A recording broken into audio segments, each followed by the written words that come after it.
E ainda aproveitando que estamos em pé, façamos a leitura da palavra de Deus. Abram suas Bíblias no Salmo de número 37. Salmo de número 37. Vamos ler dos versos 1 a 11 e depois dos versos 27 a 40. Salmo de número 37, um salmo de Davi, a palavra de Deus para nós hoje. A igreja localizou Salmo 37? Diz assim, portanto, a palavra do Senhor: Não te indignes por causa dos malfeitores, nem tenhas inveja dos que praticam a iniquidade, pois eles dentro em breve definharão como a relva, e murcharão como a erva verde. Confia no Senhor e faz o bem. Habita na terra e alimenta-te da verdade. Agrada-te do Senhor e Ele satisfará os desejos do teu coração. Entrega o teu caminho ao Senhor, confia nele e o mais Ele fará. Fará sobressair a tua justiça como a luz e o teu direito como o sol ao meio-dia. Descansa no Senhor e espera nele. Não te irrites por causa do homem que prospera em seu caminho, por causa do que leva a cabo os seus maus desígnios. Deixa a ira, abandona o furor, não te impacientes, certamente isso acabará mal, porque os malfeitores serão exterminados, mas os que esperam no Senhor possuirão a terra.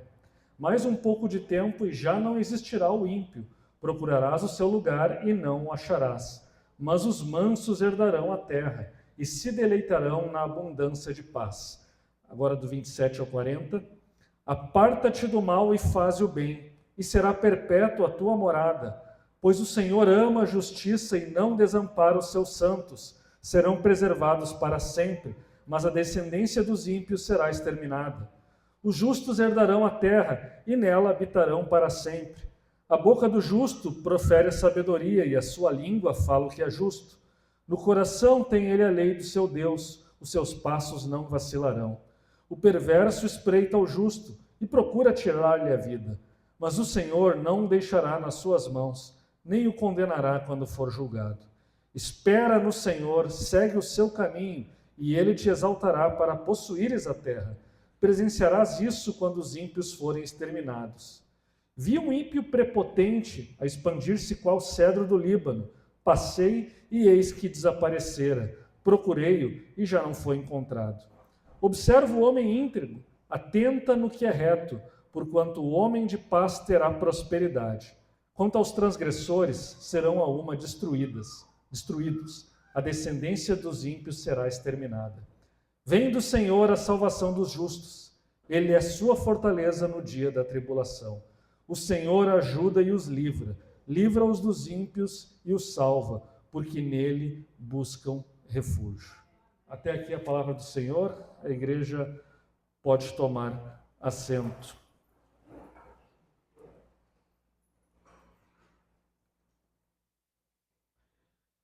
Que tipo de pessoa é considerada uma pessoa interessante ou popular na nossa cultura? Se olharmos nos meios de comunicação, as notícias, as séries de televisão, no Netflix, ou nos diversos serviços de streaming, programas de TV, os reality shows, vocês vão ver que os personagens sobre os quais mais se fala, e muitas vezes aquelas pessoas que mais despertam interesse e admiração, não são pessoas que se caracterizam pela sua integridade. Integridade é algo impopular. A pessoa que se porta como o que a Bíblia chama de justo, não tem os holofotes da sociedade. Na verdade, dependendo do tipo de conduta, do momento em que ela está vivenciando a sua conduta de justiça, isso é visto como algo altamente impopular e às vezes até mesmo opressor, se a justiça de alguém se manifestar, por exemplo, na área da sua conduta sexual. A nossa sociedade, portanto, tende a valorizar e a idealizar um estilo de vida baseado na impiedade e na falta de sabedoria. Mas a palavra de Deus nos mostra que aquilo que tem valor e aquilo que tem valor e que deixa algum fruto, que não acaba tão rapidamente como passa a vida humana, é uma vida de integridade. Uma vida que segue os caminhos do Senhor. Uma vida que se caracteriza pela justiça. E esse é o tema do Salmo de número 37. É um salmo longo, são 40 versículos. Eu selecionei aqui alguns para fazer a leitura. Pretendo até trabalhar todos os versículos, ainda que não expondo eles de uma maneira detalhada, como talvez fosse o desejável, porque o tempo não nos permite. Mas, de qualquer forma, esse salmo é muito claro em estabelecer um contraste. Um contraste entre o ímpio e o justo, entre o perverso e o bom, entre aquele que serve a Deus e aquele que não serve a Deus. E ainda que o mundo não valorize o estilo de vida do justo, o estilo de vida daquele que teme a Deus, este é o caminho para a sabedoria, este é o caminho para a vida plena. Se quisermos ter uma vida plena nesse mundo e na eternidade, se quisermos que a nossa vida tenha um significado, uma profundidade além das superficialidades do nosso tempo presente, precisamos orientar a nossa vida pelos caminhos de Deus, pelos caminhos da integridade, pelos caminhos da justiça. E a mensagem de hoje eu estruturei ela em 4 pontos, ou poderia dizer em 3 pontos e mais uma conclusão, que seria o 4º e último ponto. Ela mais ou menos tenta seguir as ideias que são apresentadas no Salmo 37. Mas, se vocês perceberam na leitura que fizemos, e se vocês lerem ele com atenção, vocês vão se dar conta de que esse salmo ele é um pouco confuso. Parece que ele cita diversas ideias que estão no livro de Provérbios, e parece que o autor vai no assunto, para de falar do assunto, depois de um tempo ele volta de novo naquele assunto, e volta e repete. É um salmo que pode parecer um tanto redundante. Então, na nossa mentalidade lógica contemporânea, ele não tem uma estrutura totalmente lógica. Mas eu procurei dividir esses 4 pontos numa sequência mais ou menos lógica e mais ou menos temática também. Os temas que surgem neste salmo sobre este caminho de vida, o caminho de integridade em contraposição ao caminho de uma vida perversa. E o salmo começa com um conselho. Ele é um salmo didático, é considerado, segundo os estudiosos, os teólogos, um salmo de sabedoria, porque ele é como se fosse um mestre ensinando para o seu pupilo, para o seu discípulo, um caminho de vida, um estilo de vida que agrada a Deus. Ele quer nos ensinar e é, portanto, também um salmo extremamente prático. Os primeiros 11 versículos que nós lemos aqui, a primeira parte da nossa leitura, vocês vão perceber que há diversos verbos que estão no imperativo, ou seja, verbos que nos indicam condutas, que nos indicam atitudes, que nos dizem o que devemos fazer ou o que não devemos fazer. Porque é justamente essa uma característica da literatura de sabedoria no Antigo Testamento. Ele nos dá conselhos para a vida, para uma vida plena. E, portanto, a ideia geral desse salmo é mostrar que nós não devemos desejar e almejar um estilo de vida ímpio, um estilo de vida de quem não teme a Deus, um estilo de vida de quem não conhece a Deus. Por mais que esse estilo de vida seja atraente, nós não devemos desejar esse estilo de vida, mas devemos, pelo contrário, desejar um estilo de vida pautado pela integridade e nos inspirarmos em exemplos de integridade. E por isso, o versículo 1 já começa dizendo: não te indignes por causa dos malfeitores e nem tenhas inveja dos que praticam a iniquidade. É um salmo em que, portanto, o salmista já começa falando, de certa maneira, deste problema do mal. Por que muitas vezes o perverso, o corrupto, o bandido, o mau caráter, a pessoa que não presta, ela prospera e prospera muito? E a pessoa que vive com integridade não é tão próspera, não é tão rica, não é tão popular, não é tão benquista pelos outros. O salmista já começa aconselhando: olha, essa realidade existe. Muitas vezes o perverso prospera e é popular, e o justo não. Mas, primeiro, não fique indignado por causa disso, ou seja, não cobre de Deus, não exija de Deus. Não fique exigindo de Deus que Ele tome, Deus, por que tu não é justo por permitir uma coisa dessas? Não é teu papel se colocar no lugar de Deus ou dizer o que Deus deve fazer. Então não te indignes por causa dos malfeitores, por causa do mal que você vê no mundo. E também não tenha inveja dessas pessoas, porque a tentação, e a tentação que todos nós passamos, a tentação é nós olharmos, porque estamos imersos na cultura ocidental, individualista, e nós olhamos para aquilo, olhamos o que aparece nas séries de TV, nos filmes, nos jornais, nas notícias, nos reality shows, e às vezes vemos um estilo de vida que contraria frontalmente a palavra de Deus, mas aquilo parece atraente, é apresentado de uma maneira que é atraente. E podemos, em determinados momentos da nossa vida, invejarmos, portanto, um estilo de vida que parece tão bom, tão lindo, né? Em que as pessoas, assim, dessa maneira, prosperam. Mas o conselho inicial do salmista, um conselho sábio, é: não tenhas inveja desse estilo de vida. Não tenhas inveja. Não busque isso. Eu costumo fazer uma brincadeira, né, com a Sil, quando às vezes ela quer ir num determinado shopping de Porto Alegre, eu brinco: lá onde está o trono de Satanás. Veja, não tem nada contra shoppings de uma maneira só por ser shopping, mas o que eu quero dizer com isso? Porque eu digo que lá está o trono de Satanás?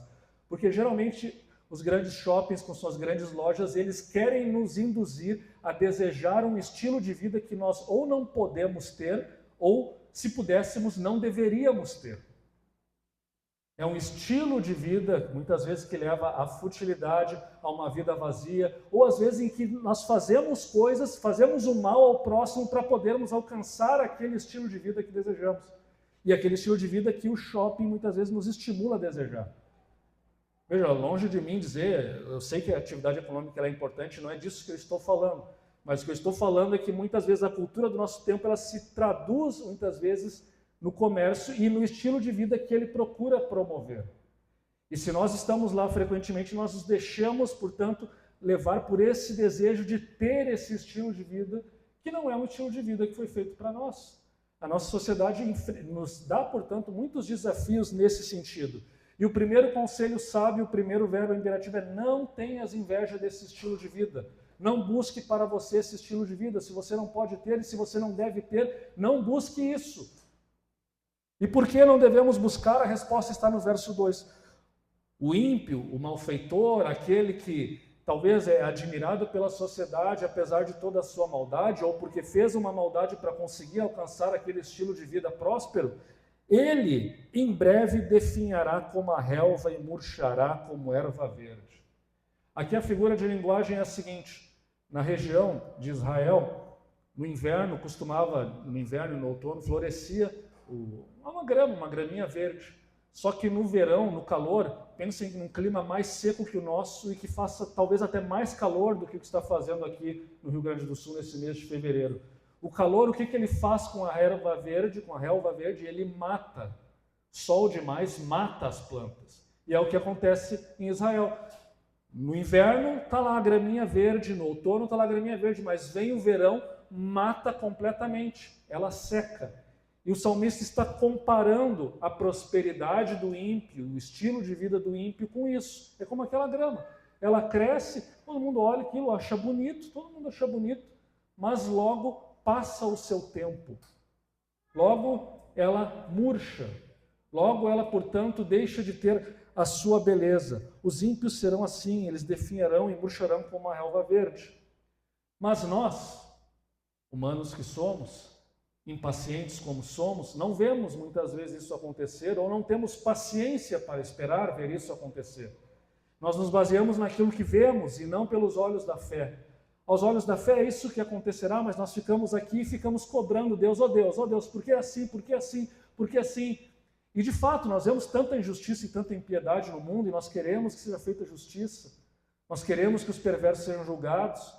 Nós queremos que venha o juízo de Deus. E parece que demora, e sim, parece que demora desde a nossa perspectiva, mas Deus, que tem a perspectiva da eternidade, sabe como são todas as coisas e sabe o tempo certo em que todas as coisas devem acontecer.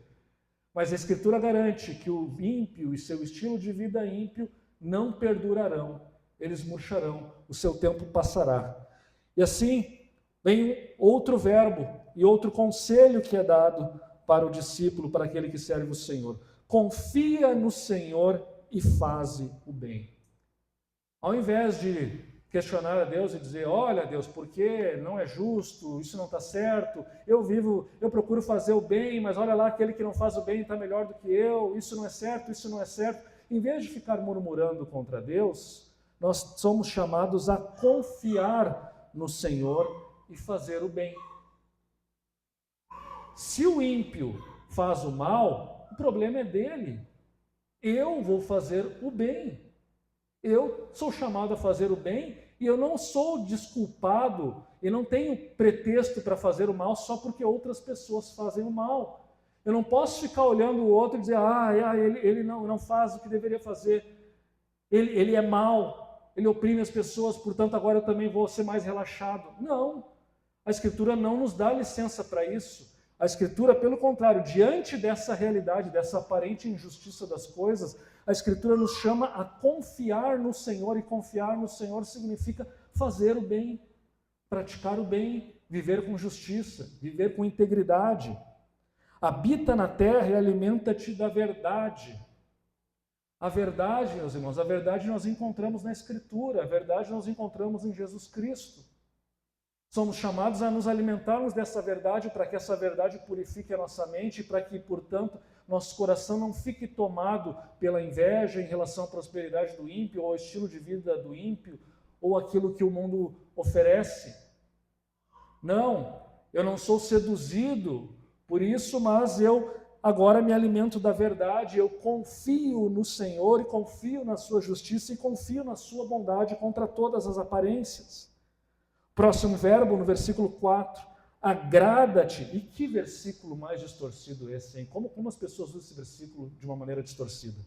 Agrada-te do Senhor e Ele satisfará os desejos do teu coração. Infelizmente, muito ensino falso se baseia aqui, inclusive teologia da prosperidade e outras coisas mais. Mas, há muito tempo eu fui procurar, inclusive porque teologia da prosperidade, mas é uma coisa que surgiu aqui há 50, 60 anos. Nunca existiu na história da igreja esse câncer, mas surgiu agora recentemente. E as pessoas prometendo vidas prósperas só porque servem a Deus. Isso nunca foi uma realidade na história da igreja, pessoas que interpretavam a Bíblia assim, mas agora surgiu isso se popularizou. Mas eu fui procurar ver como que na história da igreja, os líderes da igreja interpretavam esse versículo, porque hoje as pessoas olham e já imaginam, né, que basta professar a fé em Jesus Cristo que ela vai ser próspera. Basta dar o dízimo que ela vai ser próspera, que ela vai triunfar sobre os outros. Mas quando nós olhamos na história da igreja, nós vemos a interpretação, seja na Reforma, seja na igreja antiga, nós vemos uma perspectiva muito diferente. Vejam, por exemplo, o que Martin Bucer, um dos líderes da Reforma protestante lá no século XVI, falou. Ele diz o seguinte: dependa de Deus e agrade a Ele. Ele é a origem de todas as coisas boas e lhe mostrará como se alegrar nele, pois dará tudo o que vocês pedirem. E, na verdade, os piedosos recebem tudo o que desejam desse tipo, pois querem apenas coisas que cooperem para a exposição da glória de Deus. E essas coisas são boas para eles. O que Martin Bucer está falando aqui em outras palavras, e eu entendo que é a interpretação correta desse versículo. Quando nós nos agradamos do Senhor, ou seja, nós amamos a Deus, nós amamos a sua palavra, nós amamos a Escritura, nós amamos a sua vontade, o nosso coração é transformado. E porque o nosso coração é transformado, eu não desejo mais o estilo de vida ímpio e as coisas que os ímpios desejam, mas agora eu desejo as coisas que cooperam para a glória de Deus nesse mundo. E, portanto, se eu me agrado de Deus, Ele satisfará os desejos do meu coração. Sim, Ele satisfará. Por quê? Porque eu amo a Deus e meu coração foi transformado. Ou seja, não é agora simplesmente um coração enganoso, um coração ditado pelas paixões do momento, mas é um coração que está sendo continuamente transformado pela Escritura. É nesse sentido, portanto, que Deus satisfaz os desejos do coração dos seus servos e do seu povo. Quando o Evangelho, quando a palavra penetra em nosso ser e nos transforma, nós podemos ter essa certeza, Deus satisfará os desejos do nosso coração, porque aquilo que nós desejarmos será bom para a nossa vida espiritual, será maravilhoso para que nos tornemos mais semelhantes a Jesus Cristo, mais parecidos, mais à imagem dele, como Paulo fala em Romanos 8. Quando isso acontecer, o que desejarmos nos será dado. Deus satisfará os desejos, portanto, de nosso coração. É essa a promessa do Salmo 37, versículo 4. Essa transformação que ocorre em nossa mente e em nosso coração nos garante que o nosso coração será satisfeito. E o verso 5, portanto, nos diz, outro versículo importante e muito conhecido: entrega o teu caminho ao Senhor, confia nele, o mais ele fará. Novamente, é um chamado à confiança. Nós temos os nossos caminhos. A Escritura usa muito essa figura de linguagem do caminho. A vida é um caminho. Existe um caminho fácil, um caminho difícil. Né? Todos nós estamos num caminho. E quando nós cremos em Cristo, nós estamos no caminho da vida, no caminho da verdade. Na verdade, no único caminho verdadeiro. Mas o salmista nos aconselha a entregar os nossos caminhos, nossas escolhas, nossas decisões, nosso estilo de vida, o que faremos no futuro. Entrega tudo isso. E, na verdade, alguns estudiosos dizem, a partir do texto hebraico, que o que o salmista está falando aqui é, em outras palavras, também um conselho para que entreguemos as nossas ansiedades ao Senhor. Aquilo que nos aflige. Porque muitas vezes a ansiedade vem justamente das escolhas que temos que fazer e não sabemos quais fazer, por qual caminho seguir. Até porque parece que muitas vezes não temos muitas escolhas boas para fazer. São só escolhas que não nos agradam. Mas temos que fazer, e aí vem a ansiedade. Mas o salmista diz: entregue suas ansiedades, entregue os seus caminhos, entregue suas escolhas, entregue tudo o que você é ao Senhor e confia. Confia nele. E no mais ele tudo fará. E o ele tudo fará não é um chamado à inércia, né? Entreguei para Deus e agora eu vou ficar aqui deitado na rede esperando. Entreguei para Deus, agora não me preocupo com mais nada. Não.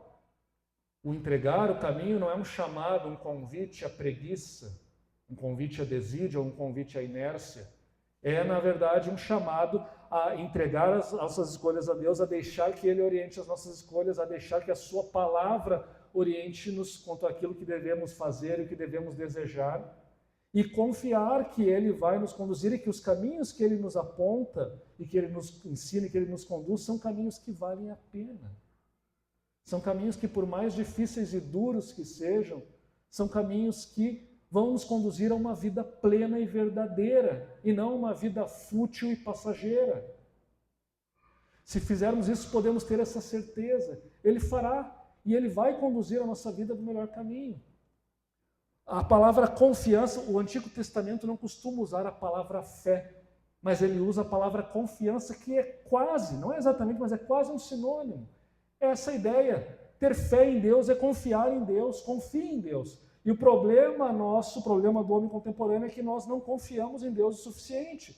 Confiamos em nossa capacidade de escolher, confiamos nos ditames da nossa cultura, confiamos no poder do capital, no poder do dinheiro, no poder do governo, no poder das ideologias, no poder das forças sociais, mas não confiamos em Deus. E o salmista nos dá a garantia que, se confiarmos e se entregarmos a nossa vida a Ele, Ele nos conduzirá pelos melhores caminhos. E Ele fará, como diz o verso 6, fará sobressair a tua justiça como a luz e o teu direito como o sol ao meio-dia. Em última instância, ainda que nessa vida sejamos injustiçados, haverá um momento em que Deus vindicará a nossa justiça. E qual é a garantia disso? A ressurreição do seu Filho, Jesus Cristo. Jesus Cristo foi julgado como um perverso, foi condenado como um perverso, foi rejeitado por aqueles que deveriam receber. E a princípio tudo tinha acabado mal. Ele foi morto da pior maneira, da morte mais vergonhosa, desonrosa, humilhante e destrutiva, que é a crucificação. E aparentemente aquilo seria o fim. Mas a ressurreição de Jesus Cristo nos mostra que não. O mal que nos sobrevém nunca é o fim e nunca é a palavra final de Deus para os seus filhos e para os seus servos. E porque Ele ressuscitou, nós também podemos saber e podemos ter a certeza de que Ele também fará sobressair a nossa justiça num determinado dia. E não que sejamos justos ou íntegros em perfeição, que mereçamos alguma coisa, mas por causa da justiça de Cristo, Ele fará e Ele nos dará, portanto, a vida eterna, enquanto que o ímpio será destruído e condenado. E, portanto, a conclusão disso, o verso 7, nós somos chamados, mais um verbo imperativo, Descansa no Senhor e espera nele.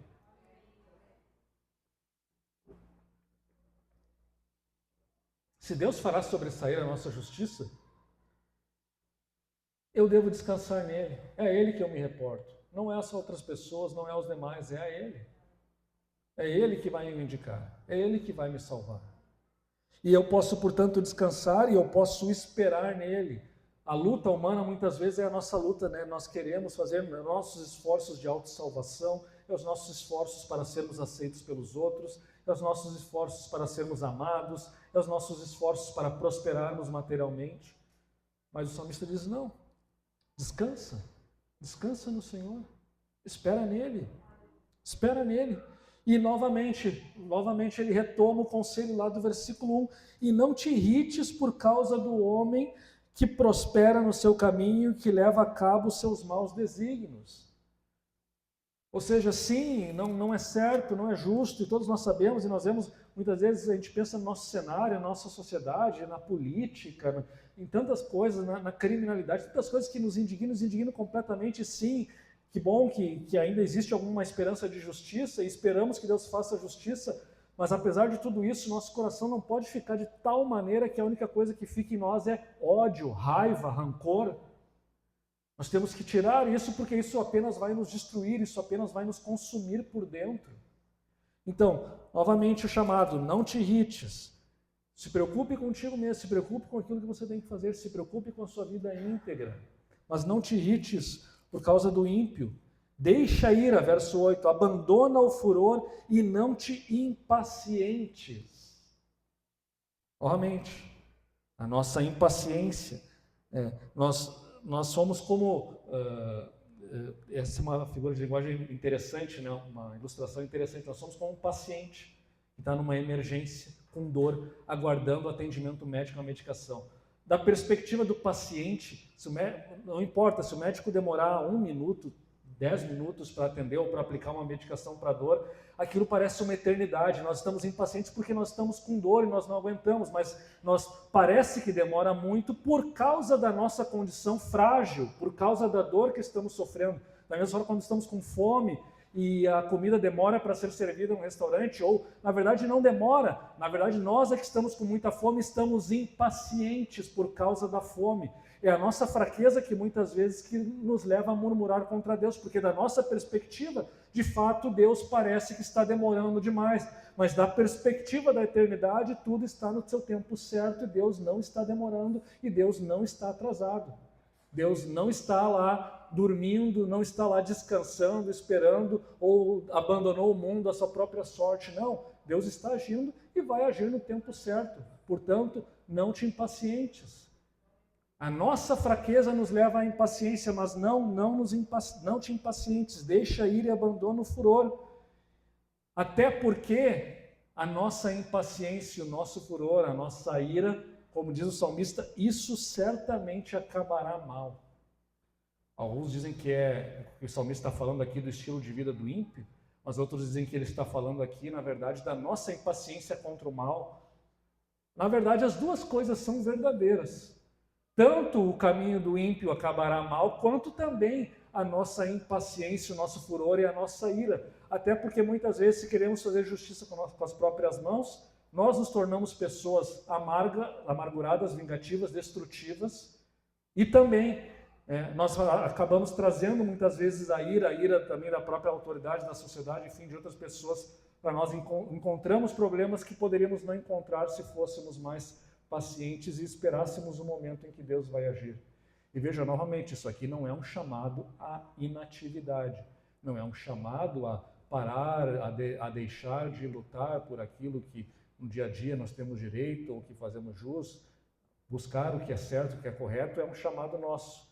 Mas há limites para tudo e, portanto, a impaciência, a ira, a indignação, e especialmente contra Deus, ela não deve ter lugar num servo de Deus, mas devemos agir com sabedoria e com prudência. E o verso 9 nos diz e nos dá a garantia: os malfeitores serão exterminados, mas os que esperam no Senhor possuirão a terra. Mais um pouco de tempo não existirá o ímpio, procurarás o seu lugar e não o achará.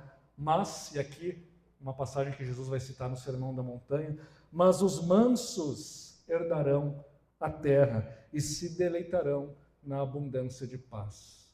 E a mansidão aqui, meus irmãos, está dentro desse conceito de paciência, de abrandar a ira, mas uma paciência que não significa passividade, é paciência, não passividade. Atitude nós temos, integridade nós temos e paciência também nós temos, porque como Paulo vai dizer, a tribulação produz esperança, esperança, paciência, e no final das contas a esperança que nós temos não confunde porque o amor de Deus foi derramado no nosso coração. Então, se somos chamados a agir com justiça, também somos chamados a esperar e a ter paciência. Nós somos o povo que espera. E assim herdaremos a terra. Se aqui, na época que o Salmo foi escrito, a terra era a possessão da terra de Canaã, de Israel, agora para nós a terra é a nova Jerusalém, é a Jerusalém celestial, o novo céu e a nova terra. E, portanto, uma terra que será nossa para sempre, é perpétuo, é eterno. O que fazemos tem consequências para a eternidade, não é algo passageiro, não é a propriedade que eu adquiro aqui, registro no registro de imóveis, mas depois, por algum motivo ou outro, nós podemos perder essa propriedade, seja porque nossos filhos dissipam patrimônio, seja porque nos endividamos, seja porque numa guerra os direitos de propriedade se esvaem, seja porque as sociedades mudam, mas não. A propriedade, a terra que nós herdaremos é uma propriedade que não vai passar, é uma propriedade que permanecerá. E portanto, esses primeiros 11 versículos nós encontramos a tônica do Salmo, um resumo de todo o Salmo. A ênfase desses verbos, portanto, é para um estilo de vida sábio, em que não almejamos o estilo de vida do mundo e do ímpio, mas almejamos um estilo de vida que agrade a Deus e que, portanto, deixamos o nosso coração ser transformado por Deus e procuramos fazer a sua vontade. Os versículos seguintes, eles trabalham um pouco mais esse assunto de maneiras diferentes e fazem de uma maneira mais explícita, por exemplo, um contraste entre o ímpio e o justo. Não vou trabalhar detalhadamente esses versículos, mas basta mencionar que, primeiro, do verso 12 ao 15, o salmista vai falar que o ímpio, ele almeja o mal para o justo. Não é pura e simplesmente que o justo vive a sua vida e o ímpio vive a sua vida e está tudo bem, né, porque eles convivem pacificamente. Não. Na verdade, o ímpio detesta o justo. Ele arma contra o justo. A justiça do justo, ela é uma acusação contra o ímpio, e o ímpio não pode tolerar isso porque isso tira a sua felicidade, a sua paz, porque ele sabe que ele é ímpio. Então ele procura destruir o justo. É o que nos diz o verso 12 em diante. Trama o ímpio contra o justo, range contra ele e ringe os dentes. O Senhor rir-se-á dele, pois vê estar aproximando-se o seu dia. Os ímpios arrancam da espada, distendem o arco para bater o pobre e necessitado, para matar os que trilham um reto caminho. A sua espada, porém, lhe traspassará o próprio coração e os seus arcos serão despedaçados. O ímpio, e não se enganem, meus irmãos, não pensem vocês que eu vou ser uma pessoa íntegra, vou ser uma pessoa justa, eu vou seguir a palavra de Deus, os caminhos de Deus e vai ser uma vida tranquila. E basta você viver assim, vai ser uma vida boa, tranquila, próspera, em paz. Não. Se trilharmos os caminhos do Senhor, os ímpios se voltarão contra nós. Porque a atitude de justiça e a atitude que agrada a Deus é uma atitude ofensiva ao mundo. E a nossa sociedade é uma prova disso, de quanto os nossos padrões éticos e morais são ofensivos para a sociedade ao nosso redor. Mas, portanto, devemos estar preparados para sofrermos essa rejeição e às vezes até mesmo a perseguição. E percebam, portanto, que longe desse salmo oferecer uma vida tranquila, ele nos mostra que ao longo da vida sofreremos oposição também e também padeceremos por causa da fé e do serviço ao Senhor. Mas logo em seguida é feito um contraste ainda maior entre o ímpio e o justo. Verso 16 diz: mais vale o pouco do justo do que a abundância de muitos ímpios. Essa ideia está presente no livro de Provérbios também. Ou seja, não adianta acumular com o ganho da impiedade, o ganho da corrupção, o ganho da opressão sobre os empregados, o ganho sobre a malandragem, a picaretagem, a sonegação. Não adianta eu acumular com base nisso. O acúmulo que eu tenho ali é um acúmulo fugaz, é um acúmulo que também vai passar. Vale muito mais um pouco com justiça e abrir mão, portanto, do muito com a impiedade. Os braços dos ímpios serão quebrados, mas os justos o Senhor os sustém. Os ímpios em algum momento sofrerão castigo pelo seu mal, mas Deus sustentará o justo. Ele vai manter, ele vai preservar o justo. O Senhor conhece os dias dos íntegros, a herança deles permanecerá para sempre. Aqui talvez vocês perguntem, mas ele está falando aqui da descendência, do patrimônio do justo? Não, na verdade, em alguns tempos se interpretou assim, mas basta nós olharmos para a história e nós vemos que muitas vezes o justo, a sua descendência também acaba assumindo a face da terra. Vejam que muitos homens de Deus, líderes de Deus no passado, quem são os descendentes de, sei lá, de Lutero, de Calvino? Será que existem ainda? Calvino não deixou descendentes. E muitos outros homens de Deus, ou muitos inclusive que adotaram a vida celibatária, como Paulo, Agostinho e outros mais, não deixaram uma descendência física. Mas a questão é que no mundo de Deus, no mundo espiritual, nós deixamos uma descendência espiritual que dura por toda a eternidade. Deus, portanto, conhece os nossos dias e a herança, e aquilo que fazemos aqui, neste mundo, para a glória de Deus, deixará frutos que perdurarão por toda a eternidade. Diferentemente da simples descendência física, diferentemente do patrimônio que acumulamos, e diferentemente também da perversidade dos outros, o bem que fazemos deixa frutos para a eternidade. Os irmãos com os quais nós convivemos e que nós aconselhamos e nós ajudamos eles a manterem sua caminhada, aquelas pessoas que evangelizamos e que mostramos a luz de Deus para elas e elas creem e têm a vida eterna, essas pessoas serão a nossa posteridade e esses frutos permanecerão e permanecerão para todo sempre. E deveria, portanto, essa promessa nos levar a ter mais atitudes em relação ao reino de Deus, em relação a uma vida de justiça, em relação a uma vida que o agrada. Não serão envergonhados nos dias do mal e nos dias de fome se fartarão.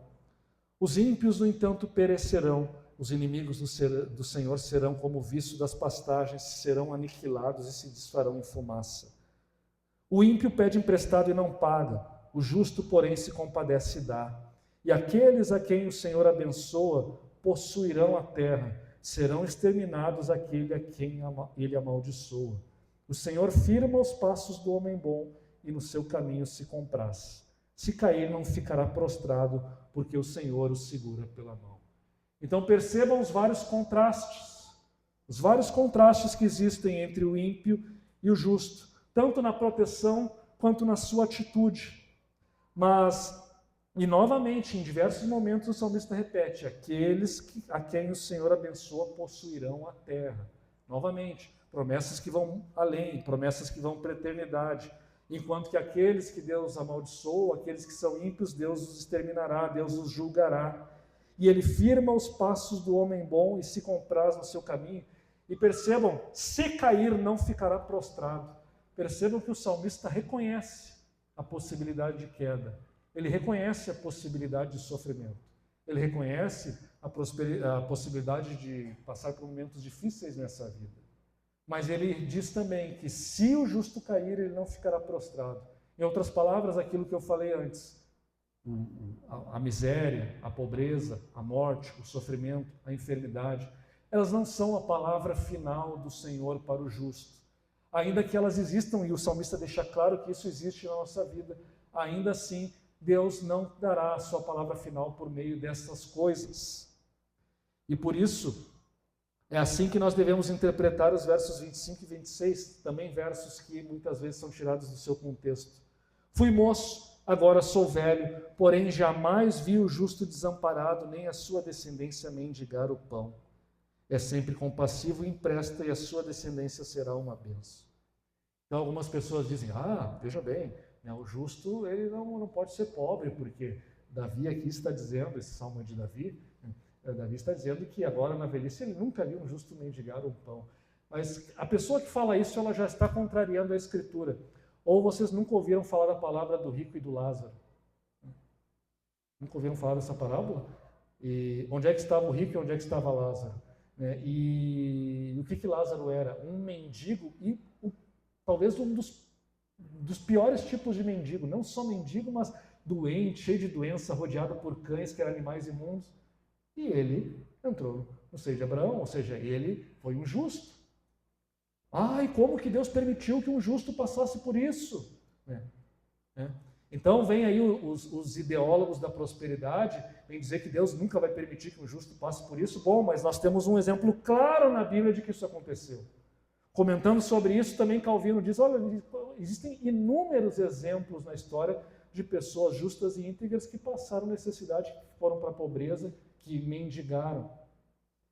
Então, a interpretação que nós damos para esse versículo do Salmo não é que ele tem aqui uma garantia de que Deus não vai permitir que os seus servos passem por alguma dificuldade financeira. Essa garantia ela não existe na Bíblia, e a vida de Paulo, a vida de Jesus, a vida dos apóstolos, a vida de Lázaro e de tantos outros na Escritura são uma prova disso, inclusive dos próprios profetas no Antigo Testamento. Mas apesar disso, Deus garante que a pobreza e a miséria que passamos nessa vida não são a palavra final de Deus para nós. E que, portanto, sim, e muitas vezes já nessa vida, Deus abençoará o justo. E muitas vezes já nessa vida, Deus tirará o justo da pobreza. Sim, isso é verdade.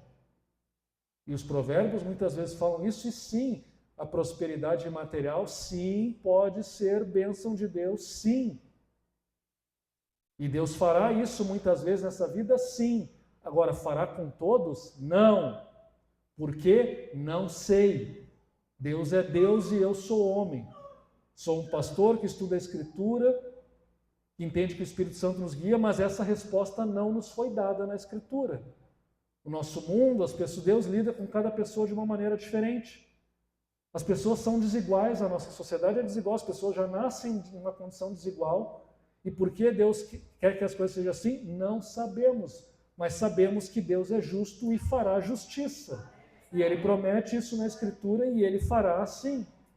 E, portanto, em algum momento o justo sairá dessa situação e em algum momento o justo terá sua vida, nem que seja na ressurreição, nem que seja no novo céu e na nova terra, mas ele terá a sua vindicação da sua justiça e ele verá a sua posteridade e ele verá a sua vida próspera e de uma maneira que nunca mais perecerá. E assim o salmista prossegue e dá alguns conselhos finais, e aqui nós vamos já para a nossa parte final do sermão. Aparta-te do mal e faze o bem, e será perpétua a tua morada. Novamente, imperativos, chamados à ação. Foge do mal, faz o bem, pratica o bem. Esse é o nosso chamado para ter uma vida verdadeira nesse mundo, uma vida íntegra, uma vida que faça sentido. Por quê? Porque o Senhor ama a justiça e Ele não desampara os seus santos, eles serão preservados para sempre, enquanto que a descendência do ímpio será exterminada. Os justos, novamente a promessa da terra, os justos herdarão a terra e nela habitarão para sempre. É óbvio que essa promessa vai muito além do tempo presente, portanto, porque habitarão para sempre. A boca do justo profere a sabedoria e a sua língua fala o que é justo. E, novamente, portanto, se queremos viver uma vida que agrada a Deus, devemos cultivar a sabedoria e também falar a sabedoria. Muitas vezes falamos tolices, damos conselhos tolos, até porque na nossa cultura popular é legal, é divertido às vezes falarmos de uma maneira tola, né? Isso às vezes é até encarado como um sinal de inteligência e criatividade, mas enquanto que um estilo de vida sábio, né, é encarado como algo sem graça, algo careta, né, algo ultrapassado. Mas a Escritura nos lembra, né, que a boca do justo profere sabedoria, a sua língua fala o que é justo, ele não adere às modinhas do momento, só para agradar as pessoas. E por quê? O verso 31 vai dizer, porque no coração ele tem a lei do seu Deus e os seus passos não vacilarão. Por que ele é sábio e como que ele adquire a sabedoria? Porque ele sabe, não está escrito aqui, mas está escrito em vários outros lugares da Escritura, que o temor do Senhor é o princípio da sabedoria. E o temor do Senhor se desenvolve quando nós meditamos na lei do Senhor, ou seja, na Escritura. Porque se não meditarmos na Escritura, nós não adquirimos sabedoria, o nosso coração não se volta para Deus, nós não nos agradamos de Deus e nós nos tornamos mais tolos, menos sábios e mais impactados pela cultura que se opõe a Deus, pela cultura de impiedade. Mas na medida em que meditamos na Escritura, essa meditação transforma o nosso ser e nós nos tornamos sábios e pessoas que amam a Deus. E, portanto, no coração não apenas na boca, não apenas na mente, mas no coração. E no coração, na Escritura, é a integridade, ou seja, a totalidade do nosso ser, aquilo que nós realmente somos. No coração, a Escritura, a lei de Deus habita. Ou seja, ela foi internalizada. Ela não foi só memorizada, ela não foi só compreendida, mas ela foi internalizada. Ela se torna uma parte de nós. Ela está nas nossas entranhas. Ela define quem nós somos. Sabe quando naquela situação que se fala tanto hoje em identidade, as pessoas querem definir sua identidade pela sua sexualidade, coisas desse tipo. Mas para nós que servimos a Cristo, a nossa identidade, antes de qualquer condição sexual, ou financeira, ou social, ou intelectual, a nossa identidade está no fato de que pertencemos a Cristo. A nossa identidade se dá no fato de que a sua vontade agora passa a fazer parte do nosso ser. E nós assim somos verdadeiramente livres porque desejamos aquilo que faz bem para nós e aquilo que nos transforma, aquilo para o qual fomos criados. E, portanto, se formos justos, a lei de Deus habitará em nosso coração e nos transformará. O perverso, como o salmista já disse, verso 32, espreita o justo, procura tirar-lhe a vida, mas o Senhor não o deixará nas suas mãos, nem o condenará quando for julgado. Espera no Senhor, é aqui um verso importante, segue o seu caminho, e ele te exaltará para possuíres a terra. Presenciarás isso quando os ímpios forem exterminados. Possuir a terra e o extermínio dos ímpios, isso só vai acontecer no juízo final. Até lá os ímpios continuarão a existir. Mas enquanto isso não acontece, nós somos chamados a esperar no Senhor, e esperar no Senhor significa seguir o seu caminho. Andar no seu caminho e não no caminho da impiedade. Lemos aqui o Salmo 1, que fala também desse contraste do justo e do ímpio e dos seus caminhos. Mas nós somos chamados, portanto, a seguir esse caminho. Segue o caminho do Senhor, esperando nele, portanto, confiando nele, confiando na sabedoria dele, confiando na sua vontade, confiando na sua bondade, confiando na sua justiça, confiando no seu amor para conosco. Vi um ímpio prepotente expandir-se como o cedro do Líbano. Passei e eis que desaparecera. Procurei e já não foi encontrado. No final das contas é isso. Os estilos de vida perversos, os ímpios, os maus, aqueles que oprimem nossa nação, seja no âmbito político, no âmbito do judiciário, seja no âmbito individual, no âmbito dos relacionamentos, nas relações de trabalho, essas pessoas, elas vão passar, elas vão perecer. O seu poder, que parece imbatível e invencível hoje, vai passar, vai passar. E a própria história humana nos mostra isso. Impérios surgem e caem. Todo o poder humano passa e todo o poder absoluto humano corrompe e destrói.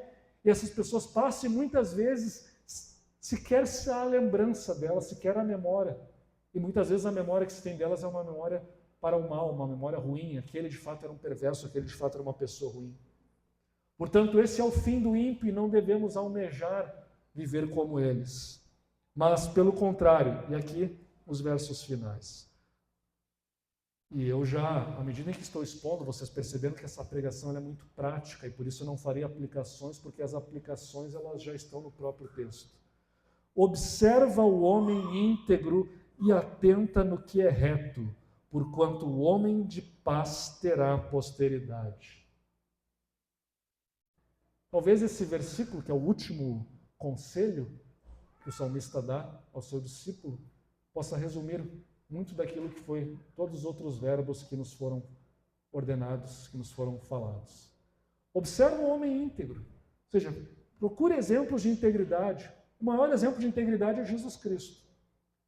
Mas Jesus Cristo está nos céus, nós temos agora a Escritura. No tempo em que nós vivemos, com certeza homens íntegros existem, pessoas íntegras, homens e mulheres existem. Eles existem. Só que eles não chamam atenção muitas vezes justamente porque isso não dá mídia, não dá ibope, né? Não traz curtidas no Instagram, não chama atenção. Mas o salmista nos chamou, observa o justo. Essa pessoa tem que observar. Observa ele, olha o seu estilo de vida. Como Paulo disse, sede meus imitadores como eu sou de Cristo. Existem pessoas que podemos imitar. E, inclusive, até na nossa própria igreja existem pessoas que podemos imitar. Todos nós temos falhas e defeitos, mas todos nós também temos aspectos que traduzem, que demonstram o caráter de Deus em nossa vida e que, portanto, são dignos de ser imitados. Procure esses exemplos a imitar no caráter dos nossos irmãos aqui e de outras pessoas que vocês conhecem que servem a Deus. Observa e atenta aquilo que é reto, porque o homem íntegro também terá coisas que não são retas e coisas que não são boas. Somente Jesus foi perfeito. Mas naquilo que tu observa de um homem íntegro, pega aquilo que é correto, aquilo que é certo, aquilo que é bom. E assim, o homem de paz, você será um homem de paz, uma pessoa de paz e terá posteridade, ou seja, aquilo que você fizer nessa vida terá significado, terá propósito. Não vai ser consumido pelo pó, pelo tempo, pelo passar do tempo. Porque o resto, como o Eclesiastes já dizia, tudo é vaidade, tudo vai passar. Todas as nossas roupas, todo o nosso orgulho pessoal, todo o nosso dinheiro, o nosso carro, a nossa casa, tudo isso vai passar e vai passar mesmo. E a nossa vida física também. Mas há coisas que vão perdurar para a eternidade. Então, observe o caminho do justo, faz aquilo que é reto, e os frutos para a eternidade permanecerão. E os transgressores serão destruídos, a descendência do ímpio será exterminada. E a conclusão do salmista, conclusão essa, com a qual nós encerramos a pregação, ela também esteve na boca do profeta Jonas, quando ele orou no ventre de uma baleia, quando ele falou, a salvação vem do Senhor. E no final das contas, tudo isso, o nosso estilo de vida, um estilo de vida que agrada a Deus, fazer o bem, se afastar do mal, não invejar a prosperidade do ímpio, tudo isso é possível porque houve alguém que tomou o nosso lugar e que fez aquilo que nós deveríamos ter feito e não pudemos fazer, que é Jesus Cristo. Ele é a salvação de Deus que vem para nós. O salmista, mesmo ainda não conhecendo Jesus Cristo, ele reconhece que vem do Senhor a salvação dos justos. O justo por si só, pelo menos para os padrões humanos, uma pessoa que é considerada justa, ele não conseguiria alcançar a salvação e nem ser justificado. O ímpio acabaria com ele e ele mesmo não seria justo o suficiente na presença de Deus. Mas vem do Senhor a salvação, ou seja, Deus salva aqueles que Ele quer salvar e Ele declara essas pessoas justas e Ele salva ele do perverso, Ele faz com que a maldade do perverso não dure para sempre e não o destrua. Assim como Ele libertou Israel da escravidão do Egito, que era impossível a olhos humanos, assim como Ele ressuscitou o seu Filho dentre os mortos, o que também era impossível aos olhos humanos, Ele também nos salvará. Ele também nos conduzirá numa vida de integridade. Ele também fará com que tudo que fizermos nessa vida tenha significado por toda a eternidade. O Senhor os ajuda e os livra. Livra-os dos ímpios e os salva, porque nele buscam refúgio. Diante das dificuldades, meus irmãos, diante das tentações, seja do pecado, dos vícios, dos estilos de vida que desagradam a Deus, diante de tudo isso que tenta nos afastar de Deus, devemos novamente lembrar que a salvação vem do Senhor, confiar nele, clamar pela sua graça, buscar o poder do seu Santo Espírito, para que assim possamos viver vidas de integridade e vidas que deixam frutos por toda a eternidade. Vamos nos colocar em pé e vamos orar.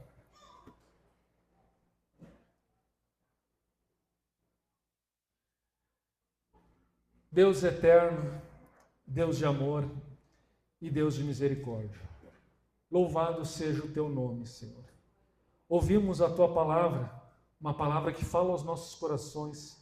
É uma palavra que, por um lado, ela é recebida com alegria, ela nos toca, ela nos leva a desejar sermos mais semelhantes a ti, a fazermos a tua vontade. Mas, ao mesmo tempo, ela nos confronta e nos entristece, porque sabemos, Senhor, que estamos longe de ser o justo, aquele que caminha com integridade, aquele que não deseja o estilo de vida do ímpio, que não se indigna e não é impaciente com o mal que vê no mundo ou com coisas que não lhe agradam. Sim, Senhor, muitas vezes falhamos em agir dessa maneira, falhamos, Senhor, em refletir a tua glória, a tua justiça ao mundo.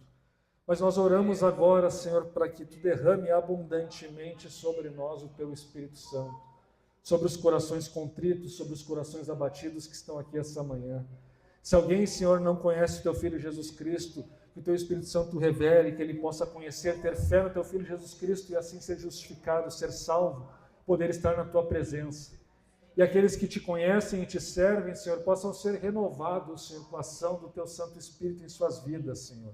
Para que possam ter desejos santos, para que possam almejar coisas superiores, para que possam almejar estilos de vida que Te agradem, para que possam almejar meditar na Tua Escritura e serem transformados por ela, para que possam confiar em Ti, possam entregar os seus caminhos a Ti, possam entregar as suas ansiedades a Ti, possam deixar que Tu os conduzas, Senhor, nos caminhos que eles devem seguir nesta vida, na era presente, Senhor. Que possamos, Senhor, ser caracterizados como uma igreja que confia em Ti, que espera em Ti, uma igreja que age conforme a Tua vontade, ao mesmo tempo que espera em Ti, espera na Tua misericórdia, espera na Tua justiça, Pai. É em nome de Teu Filho Jesus que nós oramos. Amém. Vamos responder então.